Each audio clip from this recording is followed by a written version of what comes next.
Well, well, well. Seems that I have to open up the palace once again. You know, you people are really starting to get spoiled with how much knowledge I have to drop. But it's needed and it's necessary. Because quite frankly, I'm a bit pissed off. You see, I just got done watching Boy Scout Ronnie's new promo. He's on there running his mouth. Kato's on there running her damn mouth. So the record needs to be set straight. And I need to give a little history lesson to everyone in the DWI. You see, I hear some people praising Ronnie for leaving Lethal Injection. That we're not able to ride his coattails anymore. What a bunch of crap. We're the ones that kicked Ron out because he just couldn't cut it anymore. So let me start off by saying first, you think that I was talking about you running around with a Lexus, Ron? Talk about things going over your head. That's not even what I was talking about. So I'm sorry that your brain just couldn't comprehend that. Alexis would have nothing to do with you, Ron. She likes men, not little boys, wearing cheap cologne, trying to cover up that jobber burger stench. It's called illusion, Ron. Try it sometime. Apparently you want to be more muscle than brains, but unfortunately you fail at both. So now, on to the history lesson. You see, when the DWI first started, think back to who was in the main event of the very first show. That's right, it was The Game, and it was Doczilla. And we were in there as part of a fatal four-way to try to earn a shot at the DWI Championship. And even though The Game and the Doc fell short, we saw the potential of joining forces. We saw what could be possible if we formed a tag team, and that's exactly what we did. We went ahead and we established the franchise of the DWI, Lethal Injection. And we took that franchise on to greatness, becoming the first ever DWI tag champs, the only two-time tag champs, and the standard by which everyone else is measured. We were there at the very beginning. And that's very important because that goes right out to you, Kato. You stupid little twit. You were nowhere to be found.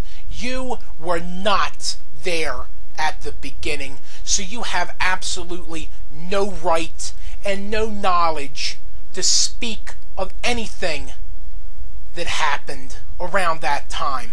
So for once in your miserable life, please shut your mouth so that nothing comes out and nothing goes in. Please just try it for once. Now, the DWI was the hottest thing going, and quite frankly, it still is. And there were a bunch of guys who were desperate to even make it on the card and try to make a name for themselves. And one of those people was a guy named the Rugged Rebel. And the Rugged Rebel was basically just a jabroni. He couldn't even get on the card. He was desperate to get noticed. So you know what he did? He came to Lethal Injection. That's right. He came to us. He wanted our guidance, our knowledge, to help him train, to help him get prepared, to get noticed, and move up the ranks of the DWI. So if he ever, and I mean ever, tries to say anything other than that, he's a damn liar. He came to us, and we took him under our wing. We showed him what needed to be done to rise to the top of the ladder of the DWI. It was a partnership. We were there for each other. Don't try and tell me that we didn't do anything for the Rugged Rebel. See, everyone forgets that the first ever DWI championship match was supposed to be a fatal four-way. But what happened? Who was it that made sure Rage had his little slip-up and became the Dole and Chiquita man? That was Lethal Injection. Who are the ones that went and paid off the filth with those jobber burgers and that box of wine and got him to take out the pure athlete so he didn't make it to the match? It was Lethal Injection. So that gave Ron a one-on-one shot with Cyberwolf. Now believe me, I have plenty of respect for Cyberwolf, and I'm not even going to sit here and trash him. But it's a lot easier to win a one-on-one match than it is to beat 3 other opponents. And the Rugged Rebel was damn happy to take that opportunity, and we allowed it that he became the first ever DWI champion. And we helped to keep him motivated, to train hard, stay focused, and stay at the top of the mountain. We had his damn back and helped him keep that championship. We didn't pull any shenanigans, me and the Doc, to try to get ourselves in that title match. No, we helped the Rugged Rebel reach the top.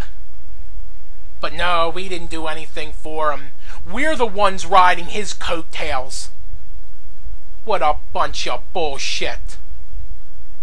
He's the one that was riding our coattails. Because guess what? Since the Hind came along and took away his title, the Rugged Rebel has done jack shit in the DWI. He went crazy. He ran off. And then he comes back to fight these cyborgs, and you know what? He is no closer to doing anything with these cyborgs or getting rid of them than when he first started.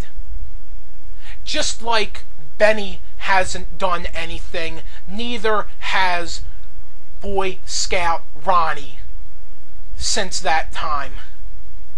So you want to talk about riding coattails? You people need a damn reality check. So Ron, you want an answer? I thought I gave it to you before. But yes, we accept. And we will beat you down. And we will take you out. And believe me, that's going to be an order.